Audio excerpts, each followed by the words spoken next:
हमारी नजर उस बड़ी खबर पर है। ढाका में लगातार हम अपडेट आपको दे रहे हैं कि किस तरह से आतंकियों ने बंधक बनाया हुआ है एक रेस्टोरेंट के भीतर कुछ लोगों को। हालांकि बताया ये जा रहा है कि इसमें विदेशी नागरिकों की संख्या भी है।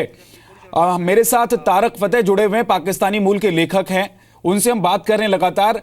तारक फतेह साहब, बांग्लादेश की प्रधानमंत्री कहती हैं कि आतंकवाद को वो बर्दाश्त नहीं करेंगी, चरमपंथ को वो बर्दाश्त नहीं करेंगी, और उसके बाद इस तरह का हमला होता है, तो इसको कैसे समझें? देखिए, ये बात समझने की कि ये बांग्लादेश तमाम 50-60 इस्लामी मुल्कों में वाहिद एक कंट्री है जहां का कॉन्स्टिट्यूशन सेक्युलर है।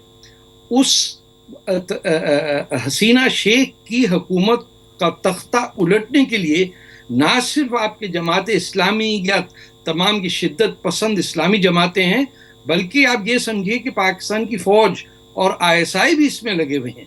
ये कनेक्शन अब से नहीं है। 1995 के अंदर जो कू हुआ था, शेख मुजीब की फैमिली को जिस तरह मारा गया, ये तमाम बदले पुराने हैं जो पाकिस्तान ने आज तक नहीं छोड़े।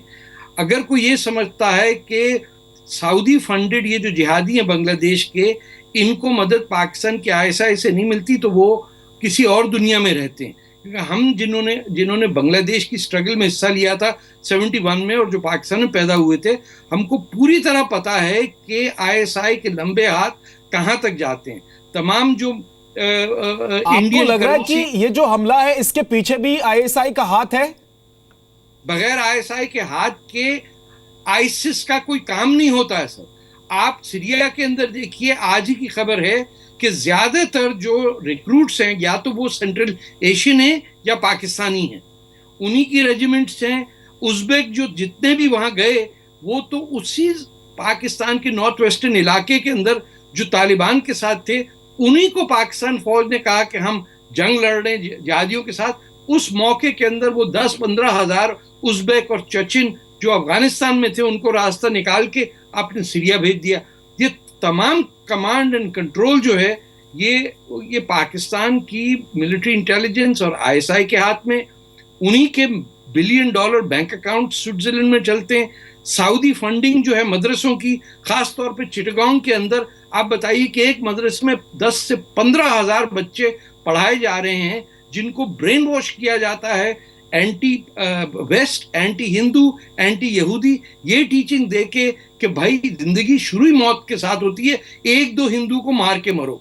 जब आपके जहन में इतना प्रोपेगेंडा होगा, और वही मदरसे आपके हिंदुस्तान में भी चल रहे हैं, वहां पे भी वही कोई शरीयत के खिलाफ बोल नहीं सकता। वो एक आपके इरफान साहब जो बॉलीवुड के एक्टर हैं, उन्होंने छोटी सी बात कर दी, उनके पीछे पड़ गए मौलवी।